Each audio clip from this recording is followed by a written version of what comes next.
Hello বন্ধুরা, তোমরা সবাই কেমন আছো? আশা করছি সবাই ভালো আছো, সুস্থ আছো। তো দোকানের সামনে একটু কাজ করাচ্ছি।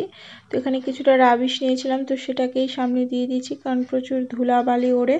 তো এবার দোকানের সামনেটা একটু উঁচু হয়েছে। আর এই দেখো, তোমাদের দাদাভাই অসুস্থ বসে আছে, তো আমি জোর করে নিয়ে এসেছি। আগের থেকে অনেকটা সুস্থ হয়েছে, এখন খেতে টেতে পারছে। কিছুদিন আগে তো গত দুদিন আগে তো খেতো আর বমি করতো, প্রচণ্ড সর্দি কাশি, একদম গাঢ়ভাবে সর্দি কাশি লেগে গিয়েছিল। আর এইদিকে দেখো, ওই ঘরে যাওয়ার জন্য মাটিটাকে সমান করে নিয়েছি, একটা লেবার নিয়েছিলাম। তো এই যে দেখো, কাজ করছে উনি দোকানের সামনে। তো এটা হলো বউগ্রাম, রায়গঞ্জ বউগ্রামে আমার দোকান, একটা চায়ের দোকান।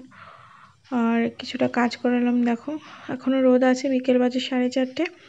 দোকান থেকে আসার পরে যা অবস্থা হয় আমার, এই দেখো চলে এসেছি। কিন্তু আসার পরে কোনো রেস্ট নেই, এসেই দেখি ঘরের অবস্থা বেহাল।